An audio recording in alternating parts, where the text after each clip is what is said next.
Hi hello ನಮಸ್ಕಾರ ಎಲ್ಲರಿಗೂ ಮತ್ತೊಂದು ಹೊಸ ವಿಡಿಯೋಗೆ ತಮಗೆಲ್ಲ ತುಂಬ ಹೃದಯದ ಸ್ವಾಗತ. ನಾ ಇವತ್ತು ಎಲ್ಲಿಗೆ ಬಂದೇನಂದ್ರೆ ಬಾಗಲಕೋಟೆ ಜಿಲ್ಲೆ ಬದಾಮಿಯಿಂದ ಸುಮಾರು 5 ಕಿಲೋಮೀಟರ್ ದೂರದಲ್ಲಿ ಚೊಳಚಗುಡ್ಡ ಎಂಬ ಗ್ರಾಮದಲ್ಲಿ ಶ್ರೀ ಬನಶಂಕರಿ ದೇವಸ್ಥಾನಕ್ಕೆ. ಒಂದು ದೇವಸ್ಥಾನವು ಕರ್ನಾಟಕದ ಪ್ರಮುಖ ಶಕ್ತಿಪೀಠಗಳಲ್ಲಿ ಒಂದಾಗಿದೆ.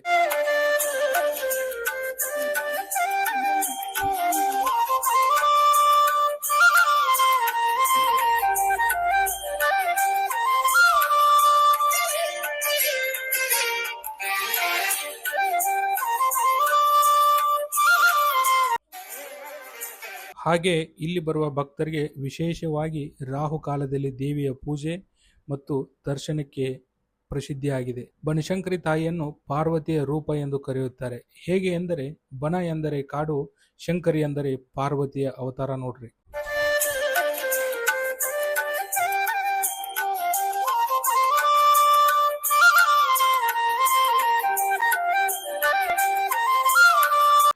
ಚಾಲುಕ್ಯರು ಆಳ್ವಿಕೆಯ ಟೈಮ್ನಲ್ಲಿ ಬನಶಂಕರಿ ತಾಯಿಯನ್ನು ತಮ್ಮ ಆರಾಧ್ಯ ದೇವಿಯಾಗಿ ಮತ್ತು ಕುಲದೇವತೆಯಾಗಿ ಪೂಜೆ ಮಾಡುತ್ತಿದ್ದರು.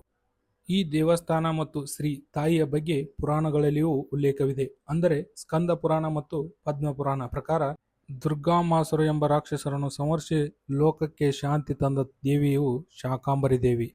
ಹಾಗೆ ಬರಗಾಲದ ಸಮಯದಲ್ಲಿ ಜನರಿಗೆ ತರಕಾರಿ ಮತ್ತು ಹಣ್ಣು ಆಹಾರ ಒದಗಿಸಿದ ಕಾರಣ ದೇವಿಗೆ ಶಾಕಾಂಬರಿ ಎಂದು ಕೂಡ ಕರೆಯುತ್ತಿದ್ದರು. ಇಲ್ಲಿ ಇನ್ನೊಂದು ವಿಶೇಷತೆ ಏನೆಂದರೆ ಬನಶಂಕರಿ ದೇವಸ್ಥಾನದಲ್ಲಿ ದೇವಿಯನ್ನು ಗರ್ಭಗುಡಿಯಲ್ಲಿ ಅತಿ ಹತ್ತಿರದಿಂದ ನೋಡಬಹುದು. ಅದು ನಮ್ಮ ಪುಣ್ಯ.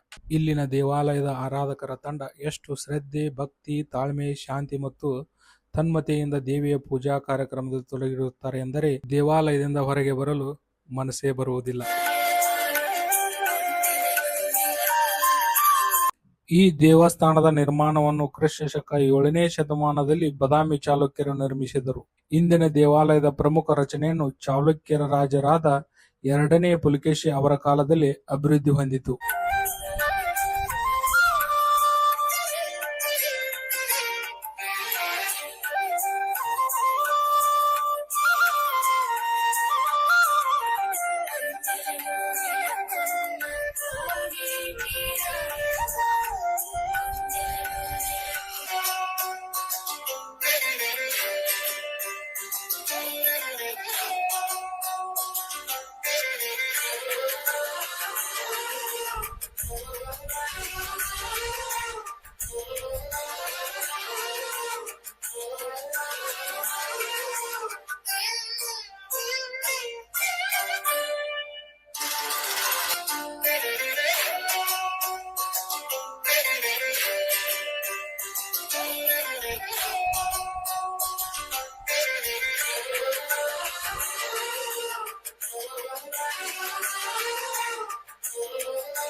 ದೇವಿಯ ಮೂರ್ತಿಯು ಕಪ್ಪು ಕಲ್ಲಿನಲ್ಲಿ ಕಂಡುಬರುತ್ತದೆ. ಹಾಗೆ ಸಿಂಹದ ಮೇಲೆ ಆಸೀನಳಾಗಿ 8 ಕೈಗಳೊಂದಿಗೆ ತಾಯಿ ಕಾಣಿಸುತ್ತಾರೆ.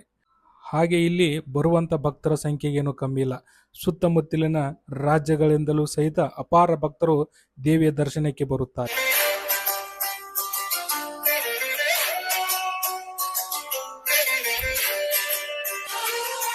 ದೇವಸ್ಥಾನದ ಮುಂದೆ ಇವಾಗ ನಾವು ನೋಡುತ್ತಿರುವುದು ಹರಿದ್ರ ತೀರ್ಥ ಎಂಬ ಕೆರೆ. ಇಲ್ಲಿ ಇನ್ನೊಂದು ವಿಶೇಷ ಏನೆಂದರೆ ತೆಪ್ಪೋತ್ಸವ ಎಂದರೆ ದೋಣಿ ಹಬ್ಬ. ತುಂಬ ಜನ ಅಂದರೆ ಪೋಷಕರು ತಮ್ಮ ಮಕ್ಕಳ ಮೇಲೆ ಏನು ಹರಿಕೆ ಮಾಡಿಕೊಂಡಿರುತ್ತಾರೆ, ಮಕ್ಕಳ ಮೇಲೆ ಅದನ್ನು ಜಾತ್ರೆಯ ಹುಣ್ಣಿಮೆ ದಿನ ಬಾಳೆ ದಿಂಡಿನಿಂದ ಮಾಡಿಕೊಂಡಿರುವ ತೆಪ್ಪದಲ್ಲಿ ಕೂರಿಸಿ ಒಂದು ಸುತ್ತು ಹಾಕಿಸುತ್ತಾರೆ. ತಾಯಿ ಆಶೀರ್ವಾದ ಮಕ್ಕಳ ಮೇಲೆ ಇರಲಿ ಅಂತ ಹೇಳಿ. ಪ್ರತಿ ವರ್ಷ ತಾಯಿ ಜಾತ್ರೆಯು ಬನದ ಹುಣ್ಣಿಮೆಯಲ್ಲಿ ಪ್ರಾರಂಭವಾಗಿ ಸುಮಾರು 1 ತಿಂಗಳವರೆಗೆ ತಾಯಿಯ ಜಾತ್ರೆ ಅತಿ ವಿಜೃಂಭಣೆಯಿಂದ ಜರುಗುತ್ತದೆ. ಜಾತ್ರೆಯಲ್ಲಿ ತಾಯಿಗೆ ವಿಶೇಷ ಅಲಂಕಾರದೊಂದಿಗೆ 108 ಬಗೆಯ ತರಕಾರಿಗಳಲ್ಲಿ ಅಲಂಕಾರ ಮಾಡಿರುತ್ತಾರೆ. ಹಾಗೆ ಜಾತ್ರೆಯ ಸಮಯದಲ್ಲಿ ಇನ್ನೊಂದು ವಿಶೇಷ ಎಂದರೆ ಉತ್ತರ ಕರ್ನಾಟಕದ ಸಾಮಾಜಿಕ ನಾಟಕಗಳು ಪ್ರದರ್ಶನಗೊಳ್ಳುತ್ತದೆ. ಸುಮಾರು 15ಕ್ಕೂ ಹೆಚ್ಚು ನಾಟಕ ಕಂಪನಿಗಳು ಇಲ್ಲೇ ಇದ್ದು ನಾಟಕಗಳನ್ನು ಮಾಡುತ್ತಾರೆ. ಇಲ್ಲಿ ಕನ್ನಡ ಚಿತ್ರರಂಗದ ಹಲವಾರು ಕಲಾವಿದರು ಬಂದು ಅಭಿನಯಿಸುತ್ತಾರೆ. ಇಲ್ಲಿಗೆ ಬರುವ ಭಕ್ತರಿಗೆ ರೈಲ್ವೆ ಹಾಗೂ ಬಸ್ ವ್ಯವಸ್ಥೆ ಕೂಡ ತುಂಬಾ ಚೆನ್ನಾಗಿದೆ. ನೀವು ಕೂಡ ಇಲ್ಲಿ ಬಂದು ದೇವಿಯ ಆಶೀರ್ವಾದ ಪಡೆದುಕೊಂಡು ತಾಯಿ ಕೃಪೆಗೆ ಪಾತ್ರರಾಗಿ. ಎಲ್ಲರಿಗೂ ಶ್ರೀ ತಾಯಿ ಒಳ್ಳೆಯದು ಮಾಡಲಿ. ಮತ್ತೆ ಮುಂದಿನ ವಿಡಿಯೋದಲ್ಲಿ ಸಿಗೋಣ್ರಿ. ಎಲ್ಲರಿಗೂ ನಮಸ್ಕಾರ.